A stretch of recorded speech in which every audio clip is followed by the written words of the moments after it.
much, Mr. Howard. It's a great pleasure to serve under your chairmanship, and offer my congratulations to the Honourable Gentleman from Mansfield for securing this important debate. I rise to speak in support of the case that he's made. And he is from a constituency not far from mine, a constituency not that much different to mine, sharing many similarities. Many people see Mansfield as a kind of slightly less good Chesterfield, but it has similarities, I think that's suffice to say. And so many of the issues that I know he will have experienced in his town centre, we have also experienced in Chesterfield. And I think one of the reasons why this case is felt so passionately is because of the scope of the impact that it has, not just on the users, but on people right across the community. It has a huge impact on, obviously, those people who become users of it, for whom attracting, being able to get hold of these drugs is literally the only purpose in their life at moments in time. And these people are very much victims. They are vulnerable people. But the impact of their actions has an impact on a huge number of other people.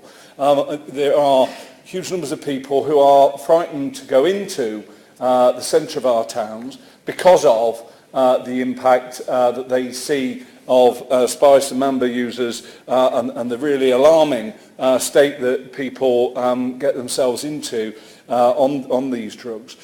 We are seeing a real sort of homeless community coming together at times over the last couple of years in Chesterfield, and the availability of such a cheap and powerful drug is a big part of that attraction of them coming together, and that has, a big impact on the town centre.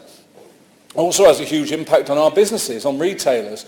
I have retailers contacting me about the fact they're trying to set up, they're trying to run their business in tough times, and they've got people who are under the spell of these drugs in contorted positions in their shop doorway. It's impossible for them to actually conduct their business. And of course, it has a big impact on shoppers and on other tourists. Now, I'd like to pay tribute here to the work of Derbyshire Police, to Harjul Dinser, our excellent Police and Crime Commissioner, because he has along with the force, put a huge amount of effort into trying to clamp down on these. There's Operation Chesney that he introduced, led to 70 arrests and a spate of convictions, and we're still, I think at least 40 people have now been charged, and convictions are ongoing. And Derbyshire Police have made significant resource into cracking down on Spice and Mamba.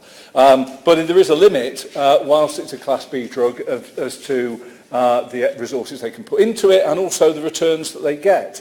There's also about the impact on ambulance service.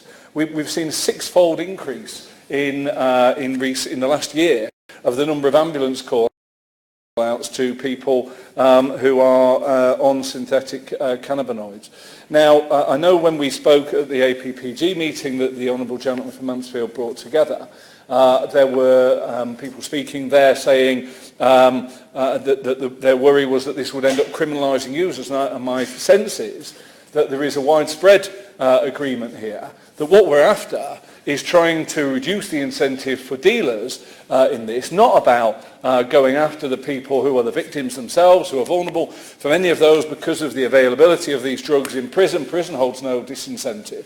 So I'm very much of the view that this is not about criminalising users, and that it is all about reducing the incentive for dealers. And if we have an increase in the classification, if we see sentences rise, then what the police tell me is that they believe they will not be getting people quite low down the supply chain who are currently willing to take the rap because they know that the sentences are relatively small, and so they will be looked after, their families will be looked after while they're in prison, rather than seeing those sentences going higher up the drug chain, so where they really belong, to the people at the top of that chain.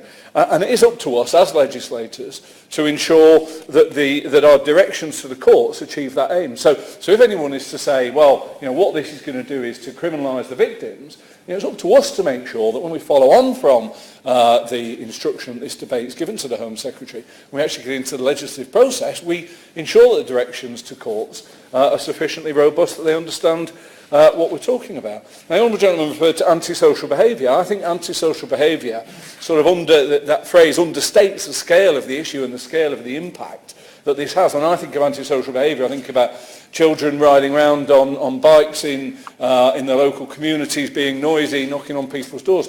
The terror and the impact that is caused on our communities by behaviour that in itself isn't actually hurting people, but certainly frightening people, I think is much stronger than the phrase antisocial behaviour necessarily brings to mind.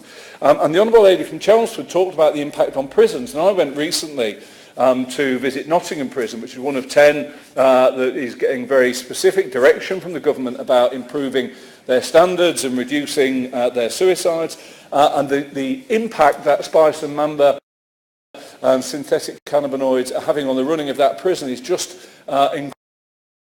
incredible. There are people who are getting themselves sent into prison deliberately to bring drugs in. There are huge and complicated initiatives being put in place to get drugs into the prison. The governor of the prison is entirely realistic about the impact that it's having and the inability of our prison service to address that. And when you have prisons where the drugs are as rife as that, the ability for the prison to do any kind of rehabilitation work is absolutely impossible. And the governor of the prison told me about having taken a video of one of his inmates who was on this drug and talking to him, showing him what he was like. And the guy was just, when I'm away on Spice, I just don't care about anything else in the world.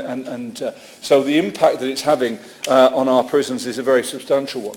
Now, the Honourable Gentleman from Mansfield was at pains to point out that reclassification is just one part of this solution. None of us are claiming that this is going to solve the issue in itself. This is a social ill that afflicts us, but the cheap cost of it and the comparatively low sentencing are important issues for us to tackle. Alongside that, where do we want to take the debate further? Well, we need further resourcing for the policing. If we're going to ask them to reclassify Spice and Mamba, we ask them to put greater resource into solving it. We're going to need to make sure there's additional resource for the policing. We need a real attack on homelessness, which I think has been inadequate so far. We need to recognise the link between welfare policy and many of these social ills. We need to ensure that drug preventative services are sufficiently robust and that we have proper support within our health system for people who want to come off drugs. We need to ensure we have targeted policing. We need to ensure we have sympathetic sentencing.